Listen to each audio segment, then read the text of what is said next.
Okay guys, semi-final number 2, the Rare Cup. And as we said in the previous semi-finals, what is the Rare Cup? It is Division 7 teams against Division 6 teams. An end-of-season Cup of Heroes launch. By the way, sign-ups for Heroes launch are currently open. So if you want to participate in Season 10, you're looking at these games and you're saying like, hey, these guys are all garbage. I'm so much better. Like, I'm the prodigy, I'm God's gift to Heroes of the Storm. Then you can definitely sign up. Check out heroeslaunch.gg and you can sign up for the next season. You don't have to have a full team. You can sign up as an individual player as well. It doesn't matter if you play in Plastic League or Grandmaster.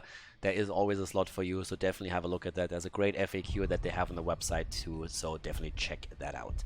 But as we're going into Battlefield of Eternity, we also have to throw out our little disclaimer here. This is the bottom of Heroes launch. So Division 6, Division 7, usually on the bronze to gold level.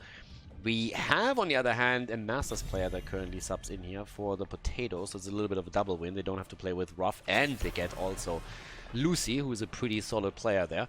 But again, it's all about averages when it comes to where the teams are placed.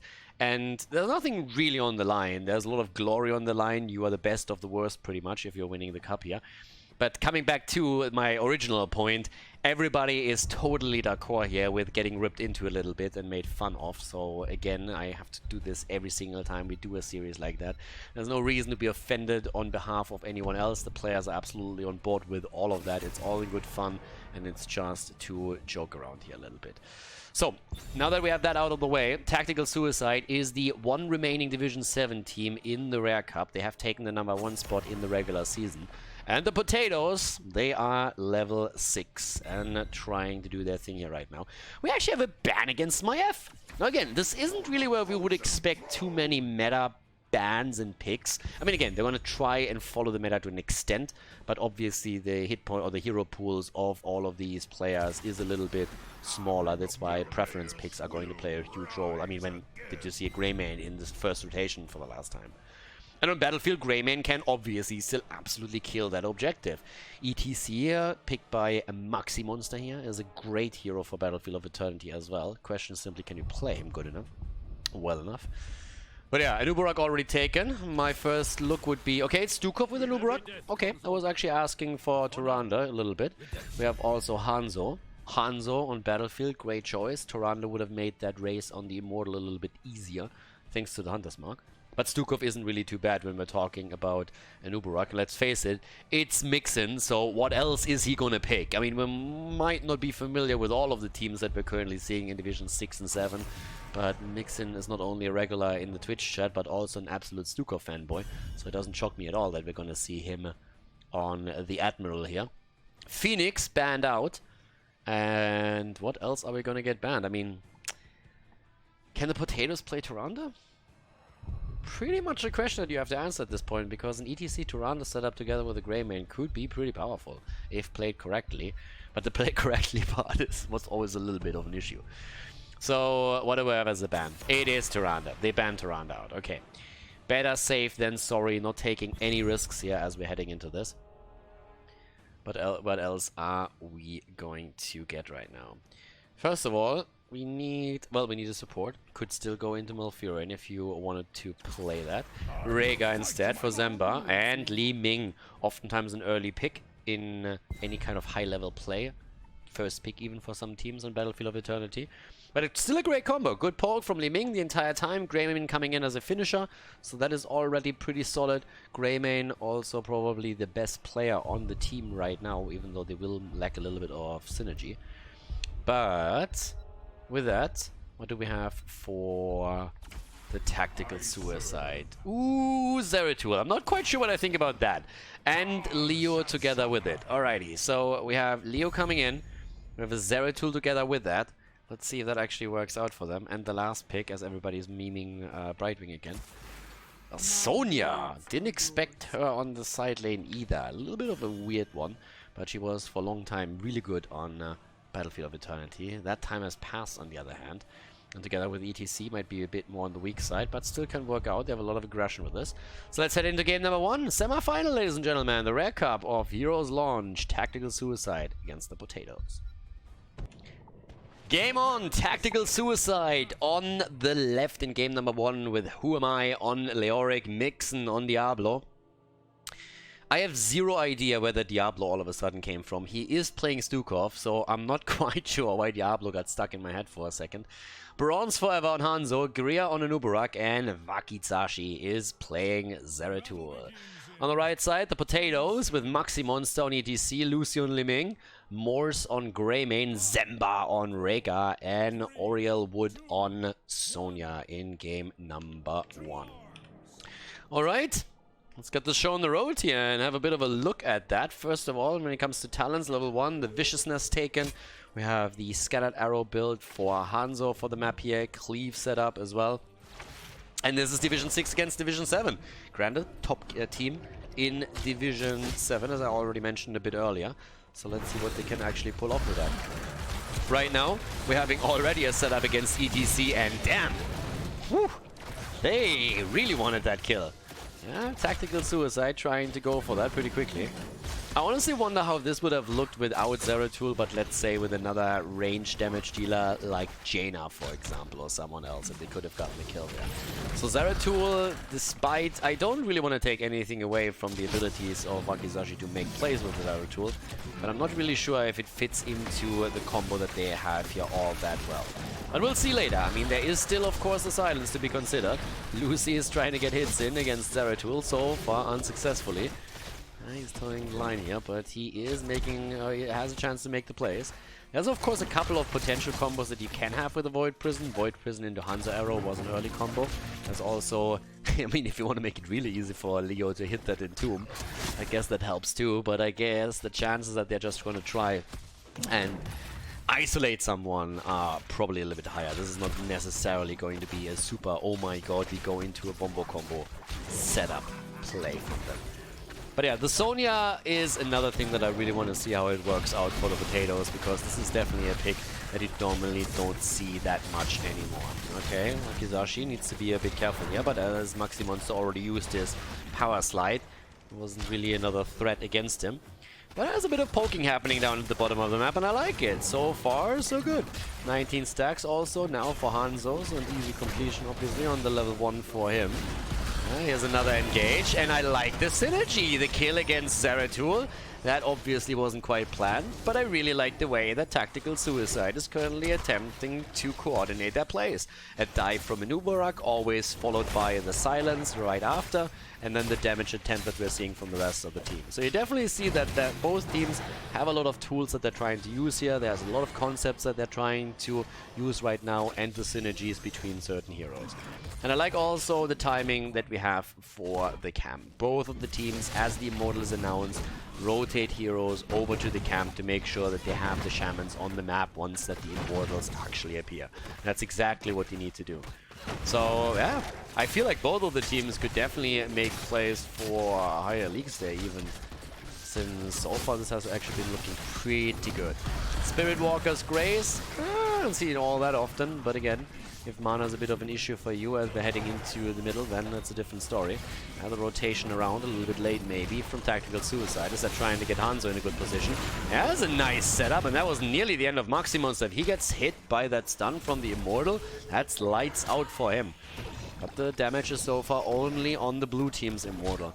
The question is, can Bronze Forever make a rotation towards the top and get some damage in himself? Obviously Lucy is going to try and just poke the entire time now. Or should try and do that. A little bit of the zone out from Mixon at this point. Yep, they're trying to protect the Immortal for as long as they can, because Zeratul and Hanzo are already on the job, and both of them raised that pretty quickly. Right, here comes that full damage, and the halftime show gets taken by the Potatoes. Okay, now the big question is again, full race? Hanzo is doing his, but the defense is also there as we're seeing everybody else moving in. Who Am I is already in place. They go for the Immortal again. Stuns are coming through. Bit of damage from Li Ming. They're zoning them out. And now it's up to Hanzo to try and turn this around on the objective. But I'm not quite sure if he can actually pull it off, because that Immortal is already about to fall. And Greymane wants to go in for the kill. And Talking Kills Mixon in trouble. And it's instead Greymane and Leo that both fall. So 1-4-1 trade right now. Blue team is still going to be happy because they will have that Immortal back. The problem is, sorry, they will have Leo back a little bit quicker. Problem is that that Immortal is taken by the red team. And with that, they need to set up a defense at the top side. So, Immortal should be burned down as quickly as they can, especially before Greymane makes it back. If he gets onto the structure, it's a different story. Level 7 talents give another lead over to the red team as well. Wakizashi might fall. Ooh, and gets away. Alright, the Immortal on the other hand goes through the entire gate right now. Level 7 gives us also the Wizened Duelist outside of the Calamity. And of course, the growing Infestation. Not quite the Stukov build that we've seen a few times played in Division S, but it still is a bit of an old school build that is heavily centered around the Silence. And if you already set that up with a noob or someone else, that can be the tool. And they want to go for that fort either way. I mean, right now the Potatoes have pretty much taken it. Not quite. A little bit of hit points are still left here. Bot lane, still that fight between Sonya and Leo. But we have 3 kills so far. And the Division 7 team is currently playing pretty decent, all things considered. They are behind, they have lost the first objective, but I really, as I said before, like the way that they're trying to coordinate these plays properly. Now, Lucy is dealing with this, says like, okay, I want that. Gets actually attacked there by Zeratul. Nicely done. Still not falling though. Vision is already granted, and they're trying to make the play again. There's the Silence already, making the play for Morse for just a second. But, yeah, can't get that kill. That has been a little bit of a problem. They are in a position where they always have their setups, but they have trouble getting these kills. And I think once that Zeratul obviously has also then more damage later on in the game, that might change them. Talking damage, let's have a quick look at it, just before the 10s come in. Zeratul sits at 12,000, has been poking a lot. Hanzo with the poke damage hasn't really gotten all that much. 17k though by Li Ming, really showcasing once again that Lucy is definitely one of the strongest players, if not the strongest right now, on the side of the Potatoes. Subbed in, as we said before. Bottom of the map. I mean, this is still, it's a 1 versus 1 the entire time. It's all about the drains here from Who Am I. The 4 versus 4 up top is where the Potatoes now take another camp. Hanzo is already rotating in. They were thinking about taking a Shaman camp, I assume, but now the Immortal is already on the map, so you kind of have to abandon that idea, I guess. Problem is the level 10. Level 10 is so close that the red team is going to be winning that halftime show. At least they should. And if Zeratul dies now, that would be a problem, but he's still able to get out. Still at the worm already, but that's the level 10 right now. And that gives us immediately the Disintegrate against the Cocoon. We have the Bullet, we have also the Mosh Pit. Level 10 abilities are just not ready, and there's the halftime show. They need to split heroes onto the lanes again. They need to get that level 10 before they can take a fight, and right now it just doesn't happen that way. Potatoes are slightly ahead with that. And the Potatoes are trying to burn this, and this should be an easy win for them. Yeah, that's an easy Immortal of their life. That's a big boy Immortal too. I mean, that's sitting at 50% HP. There's the Void Prison, the Arrow, and the big question, can they set something up with that? They're already trying to trap, and they can't.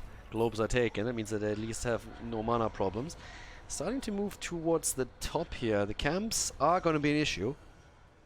But so is the Immortal at the bottom of the map. Yeah, that Immortal is going to make things difficult right now. Very difficult.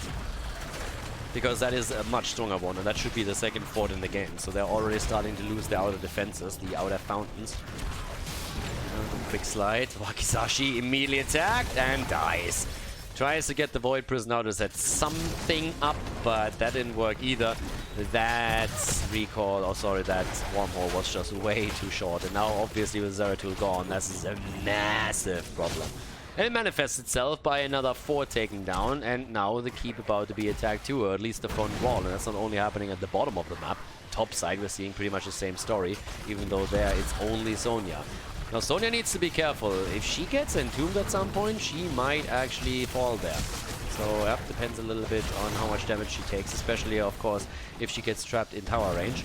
But the Immortal gets taken out, but that wall is gone. There's only one turret left, and that is already pretty low. We have 3 kills against 1. And this is only the first game of potentially 3 that we're seeing here, but it's all about even talents now. And with even talents, the big question comes at level 13.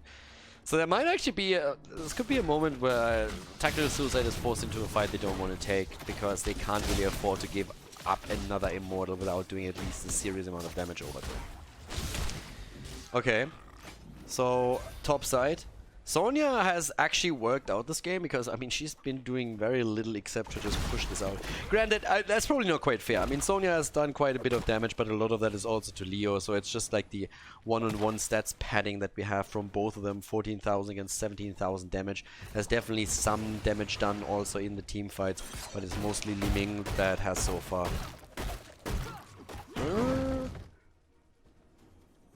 Okay, been able to do that. Baited! Yep, baited and juked. That's what we just saw from them. So the Entomb attempt to try and lock them down as the rotation had the top side, but not successfully locked down. And right now we're obviously having a level 13 talents, 20 seconds. But even with that advantage, I gotta admit, that might be a chance. That's a big VP after a big shot. And now they're trying to go in. The Silence, on the other hand, straight in the middle, so they didn't focus on a single hero here with that. Zemba is a little bit low, and Self-Ancestrals. So, yep, the attempted kill against Wakizashi on the other hand. But yeah, 13 is soon going to be ready. They're still trying to make the play for Maxi. He power slides out. I honestly think that at this point, that could have been pretty awesome if Mixon would have if they could have just decided on a single target. The problem is we had pretty much 3 heroes roughly split like this, and then he used the Silence right in the middle. And every one of the heroes just moved out. So nobody was really trapped with it at all. If the Void Prison hits like that and they just focus on a single target and he can lock it in center, then I think they had a good chance of actually taking one down. It's impressive in itself that they were able to do so much damage and nearly got kills, considering that they're also a talent down. And right now, the situation of the blue team isn't really too bad. Their problem is that they lost their fountains and the opponent still has them. So that's the biggest problem that they're currently experiencing here. But now that they have 13, especially... Oh, the Entomb! And again, they don't have the kill damage for that. Yeah, but Mixon in particular has now the opportunity with the viral reaction to really lock these targets down as well. And that's exactly what he's going to go for. If he can make that happen, it would be pretty sweet for them. And also on top of that, we have now the Shard of Adun. Again, the Silence. Huamai is low and goes down. Leo eliminated, and he might not be the only one because Mixon is also in trouble. And he can't do anything there. There's Sonya with a big smash, and that's a triple kill. And just like that, the Potato is massively ahead. 6 kills against 1, more than a level. And now, of course, with all the power that they have, jumping onto the Immortal with no hesitation whatsoever anymore. And starting to win the halftime show again. It's pretty much a 50-50 regardless. The big issue is, though, that 2 of the heroes are still going to be dead as the Immortal just shifts position. And that should be another one for the red team. Unless there's some godlike defense happening or something. Yeah, Hanzo's already coming in, trying to drop a little bit of damage. But as you can see, it's highly unlikely that they can save this for a bit longer. Wakizashi is also getting attacked. Yeah, that Immortal is clean. 50% shields, a little bit more than that. So with this, we're having, again, the Immortal heading towards the top lane. And it's a 2-level lead. 2-level lead in term for the stats at least. And also half level away from 16, that might happen. There's the VP after the Entomb, a little bit overkill. Oh no, the arrow goes through the VP, not opened in time. Oh, that was unfortunate. I don't really know why the VP was used in the first place, because, I mean, you already had the Entomb there, so you didn't need the VP anymore, but the idea is obviously to connect the arrow after either VP or Entomb. In this case, all 3 failed, and yeah, Wakizashi is now on the run. Who am I? Is getting attacked, and there's the party! Leo goes down, the bug is still dancing, but Korea should be able to get out. At the bot lane, Sonya, she wasn't even there the entire time, and she is already working on that keep, and this one should fall. This one is not looking good. Anoop also falling right now. Oh my god, Zeratul is dead too. Tactical Suicide is losing way too much ground now. 9 kills against 1, 16 against 14. This pretty much looks like game. Sonya is joining the fun now too as the catapults take down the keep at the bottom of the map. But that core is falling, and the Potatoes take the lead in this best of 3 series here at Heroes Launch Rare Cup.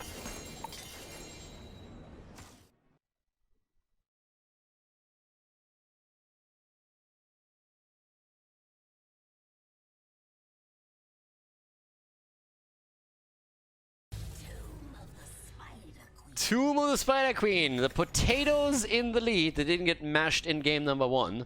Turns out that even potatoes can win when the opponent is committing a tactical suicide. So now that we're heading into our second game, let's see if this is going to be a 3-mapper or if the potatoes take this with the 2-0. A couple of good elements to a tactical suicide did in the last game, but now the draft could definitely shut some of those things down pretty quickly. So let's see, Tomb of the Spider Queen, what are we going to see for the first ban? I mean, again, there's a couple of adjustments that you usually make when you're on Tomb, but then again, I'm always... on the lower the level, I think one of the heroes that you oftentimes want to ban out is Li Ming, because there's very few heroes that can just get such a snowball going in a team fight. And I don't really think that Li Ming should be necessarily a first ban here, but it's definitely one that I would consider. So they go for ETC instead. Not really something that I would have banned out, to be honest. He has a lot more value in Battlefield of Eternity, and in Tomb of the Spider Queen you kind of want to have a bit more wave clear. Can definitely be played, but I'm not sure if that was really something where I say, hey, this is the pick that really destroyed our last game. But again, let's just wait that out. We have Maiev taken away, so she can't be played here either. With ETC banned, there's a lot of heroes that can obviously set up that pre-stun, and they focus the front line heavily. Diablo now also banned out, so 2 of the heroes that can control that. Another frontliner banned. Alright. Would actually be a little bit surprised to not see Jojo here. Wave clear is oftentimes... yeah. As expected, Johanna taken. We still have Muradin on the map. I mean, again, Garrosh, Muradin, obviously Johanna is pretty decent going into Garrosh, since when she gets thrown, she can simply move out with the trade. Or just prevent getting thrown at all by using the trade appropriately in time. Jaina gets now picked in the first one, a little bit more hesitant, and there's the Stitches! Alright, so they're trying to play what we had in our first semifinal, apparently. The hooks into the Jaina damage to see if they can make it work a little bit better and get some value out of that. Kel'Thas and Stukov. Ah, Shalanore. Salami. Okay. Zeratul gets banned too. I wouldn't really be too worried about the Zeratul ban, to be honest. I don't really think that Zeratul did too much for them in the last game. And again, I don't really want to bring that down to the player playing it, but I don't feel that it really fit well into the composition and was doing the work there. If they have that set up and would have gone into, let's say, a Jaina or another auto attacker with a bit more burst, I think they could have gotten some kills of these Stukov silencers that we've seen there. So, not sure. But yeah, Kel'Thas can work out. Again, this is a good map for him. And the ban against Jimmy. Alright, Reyna is down, at least for now. Mixing again with the Stukov setup. As we said before, ideally you have another stun hero. There is Gravity Lapse already to consider, Blessed Shield, the slows that we have from Johanna, so it's not like they don't have anything yet. But a bit more would be nice too. There's Sonya again for the offlane. Could play Leo, by the way. Deckard Cain! Alright, the old man comes in. I heard that Zemba identifies as an old man, so it's an appropriate pick. Now last double pick, what are we going to get from that?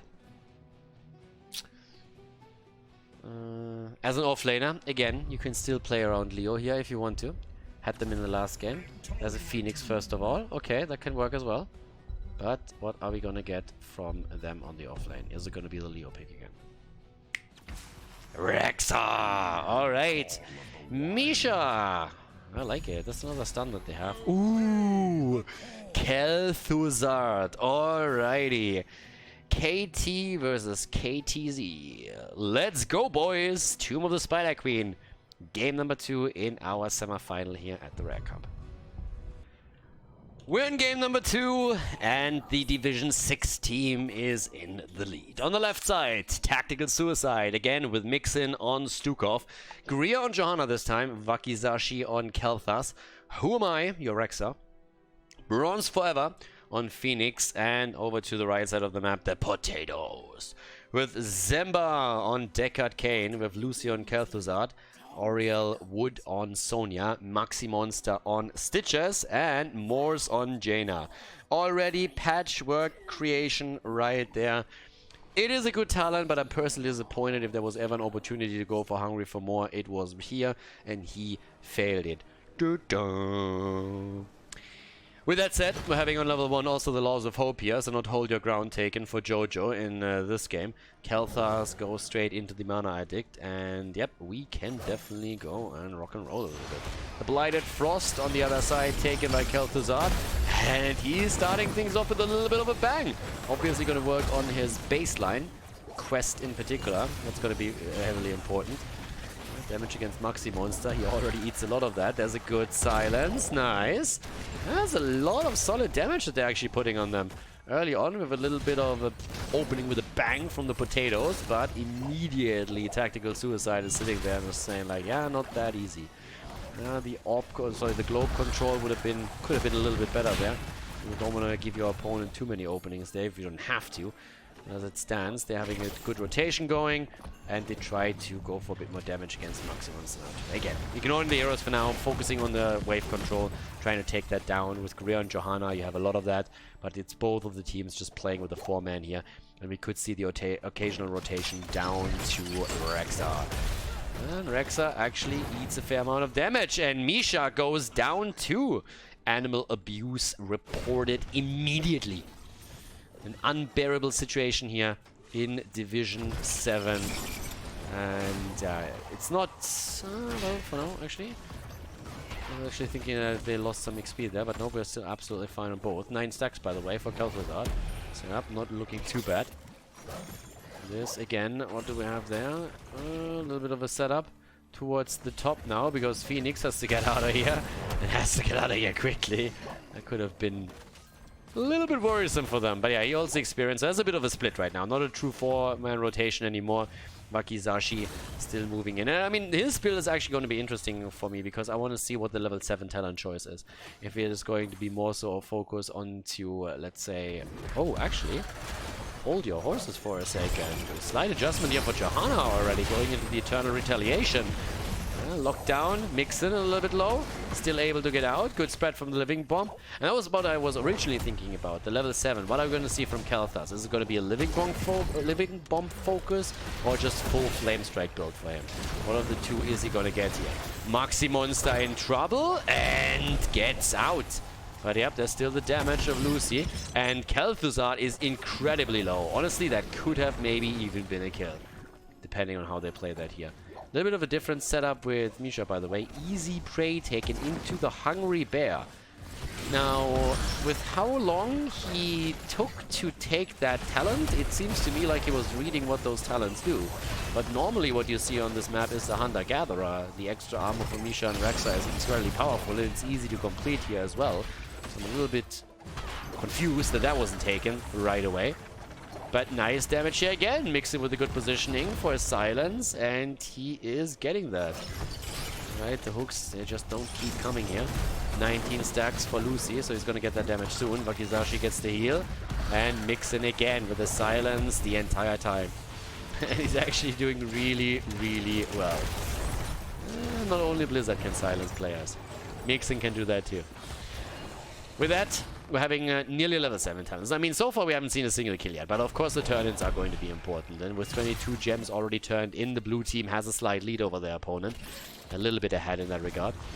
Bottom of the map, we assume that Rexa is still doing fairly decent here with Misha, who obviously through the level 4 has now also a lot more sustain on that solo lane, which is kind of easier for Misha and Rexa as well. Another setup here. And honestly, he is eating a ton of damage. I mean, Maxi Monster really, really needs that assistance that he gets from Zemba the entire time, because he also holds the main amount of gems that they currently control. So if he dies and nobody can retrieve those, it would be a big problem for them. But yeah, 19 stacks still for Lucy. Another turn-in attempt. Yeah, sorry, but that's not working. Too many interrupts around right now. Here's the level 7. Alright, that's going to tell us already quite a bit about the builds that we're going to see here. In addition to that, we see the emeralds. Alright, it's going to make the healing reduced quite by a lot. There's the growing infestation, so the same build that we've seen the last time from Mixon. Going old school with this, and having a chance to get a solid silence out there. Yeah. There's also still our level 7 for, oh, the aspect of the beast, Bronze Fervor. Oh, that could be a kill, and he, oh my god, Bronze Fervor just barely getting out of there. That was a close call more than once. 22 stacks for Khaldor's baseline. And the blue web weavers will descend, but Mixon is gonna fall, isn't he? Yes, he dies. Mixon dies. Nah, he's not gonna be back in time for this. This is always the worst case scenario when you get a turn in and then just a second later one of your heroes dies and you don't have all 5 on the map to push with this. And Khaldor decides to go into the burn flash, so we're seeing more of a focus onto the flame strike here. Yep, down to the bottom of the map. Oh my god, if they can get the kill. Oh, and they do. Alright. Everything's fine right now. Stukov is coming back. They have a 4 versus 4. They can push the bot lane with this. Okay, so this is kind of salvaging the situation from Tactical Suicide's perspective by quite a bit. Top lane is where they're currently focusing, and I mean there's nothing at the top lane to really deal with them. Already a bit of an attack by Mixon, who can still set up a good silence here and zone the opponent out. Baseline is completed by Khaldor on the other hand, so his spell power just increased by a lot. And that is going to help him, obviously, quite significantly. Bot lane damage is still coming in, and they're trying to go for Lucy too. But the problem is that they might also lose Bronze forever if he doesn't pay attention here. Fort, on the other hand, is incredibly low. Misha is still dealing with Lucy up at the top, but the fort hasn't been annihilated just yet. But it's still a good objective for them. I mean, they got the wall at the top, they got the wall at the bottom. They were able to take the fountain down, which is making the life of Rexa a lot easier here now too. And on top of that, they also have that fort so low that they should be able to pick it whenever. Showing here in the rotation, maybe not the best thing. I mean, you basically show your opponent what you're doing when the Siege Giant camp is taken. But in this case, it doesn't play a big role. But obviously, they can now try and make that play before the web weavers come down for the fort itself. And with level 10, they should easily be able to take this. And here they come. Heroic abilities for both of them. First of all, the Shadow Fissure is taken. We're also seeing the Ring of Frost again. Salvo, obviously. Yep, fort falls. And we still need Khaldor to make a choice here as well. Big shove. Nice. Good job by Mixon. Really good job. That hook was just about to come out and could have hit Rexa hard at this point. Quest completed also for Khaldor, which is obviously really helpful for him for survivability. And we see the Putrid Bile. Pyroblast has been taken. Shadow Fissure comes in. Does a bit of damage. Not enough to get a kill just yet, but still. And on top of that, we're having again the attack here as Maximon's. Nice! Another good shot, but the problem is Mixon is way too hard at the front line. The shot was good. He's dodging a lot of this. And he still dies. But Lucy is so low. I mean, sorry, if that salvo had connected with him too, that would have been his death. And Maxi Monster is definitely gonna die. Maxi Monster is dead. They might get a lot more here, guys. They might get a lot more. Shadow Fissure gets dodged. Johanna's in trouble. There's the warp out. And Johanna survives for another second. But Deckard Cain goes down. Alright, so with that said, we're having actually a lot of kills coming in for Tactical Suicide. No one's tactically suiciding so far. 3 kills against 2. And yep, down to the bottom of the map, Rexa, 24 gems for him, is going to try and turn in. Needs to be a bit careful, to be honest with you. If he dies here, that would be a massive, massive problem for them. But just look at this. 39 gems for Lucy. And again, that Pyroblast is going to be ready again. Oh, another kill! Sonya goes down. This is way intense, more intense than I expected it to be. And yeah, sorry, but I don't know where you wanted to go, but that was a problem. Blessed Shield, on the other hand, misses. And here come the boars. KTC with a double kill. Get wrecked. It was all a bait. It was a ruse. It's a trap. Stitch is moving in and baiting everybody into the choke point, and Khaldor says like, hey, it's my birthday. Goes in and gets the drop right there. Quest now also completed for Jaina on the level 1, but that should be the second turn in, especially with a 42. Lucy's going to be so happy that he gets rid of those. Yeah, he is a happy panda right now. So Lucy is in a good spot now. Turned all of that in. Web Weavers coming down for the red team again. Still that slight lead, and we're actually level 13 in a second. Yeah, they're getting close to it. With level 13, they at least have that slight advantage. So that is actually pretty awesome.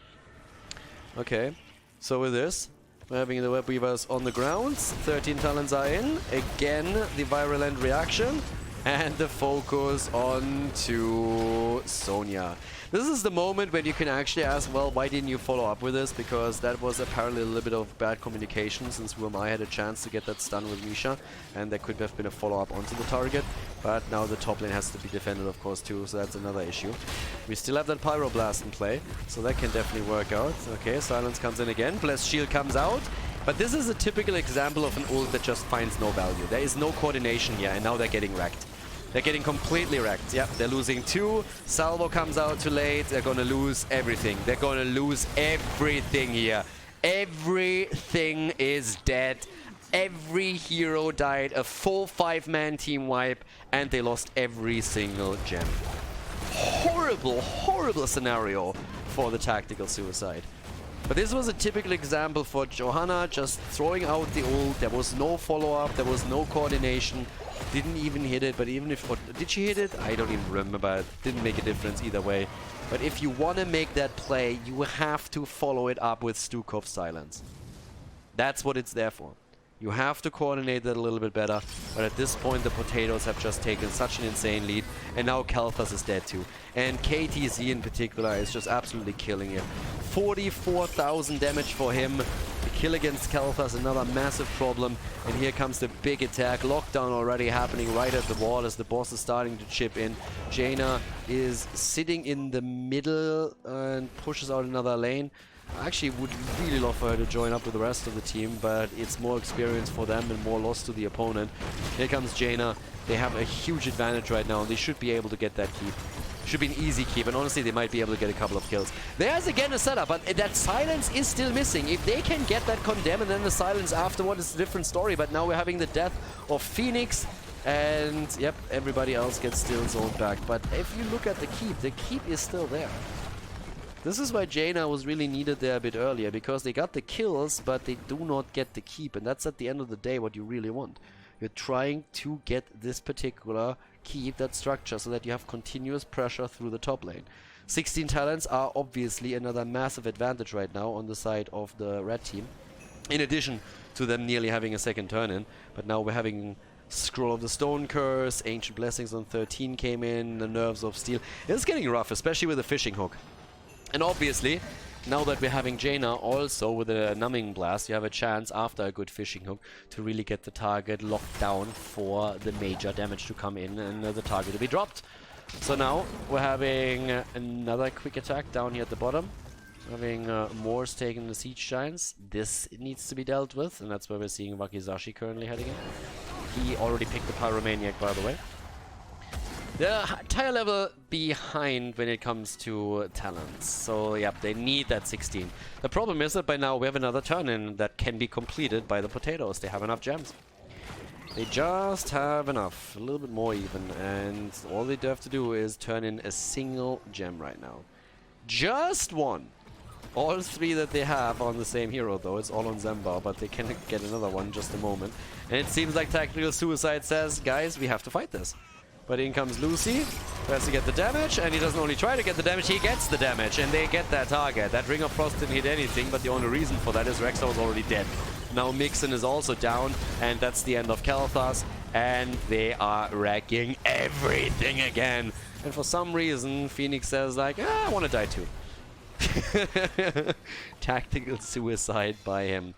I mean, not quite. He survived for now, but yeah, if he overstays there, then he is obviously toast too. Why do they not turn in? Okay, they want to activate the camp first, I guess. Not sure why, though. I mean, yeah, you have the camp, but if you just get that turn in quickly and then move into the middle, you take down the fort before your opponent even respawns. So now we have the camp too. But yeah, top lane should be pushed out. They should get massive structure value at this point. I mean, first of all, the fort at the bot lane is going to fall anyways. Nobody's there for the defense. The one in the middle should pretty much fall before the Web Weaver is even there. And now they can go straight through the middle. Top lane is also going to get pushed and should fall. But yeah, 16 versus 16, which gives us Ignite. And with Ignite, I honestly would have taken a couple of different talents here. Yeah, but there's good damage against Zembar. Not enough though, and Phoenix is dead. Oh, Maxi Monster survives.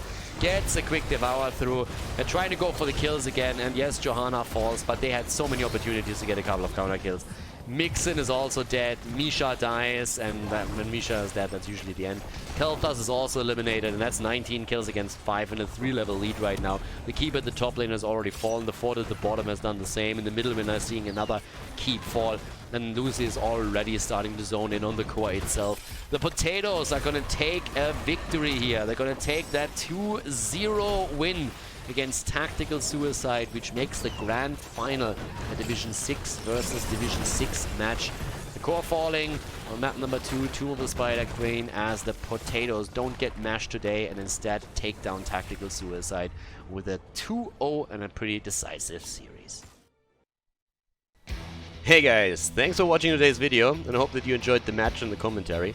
The remaining time of the video has been added to protect against spoilers caused by the length of the video itself.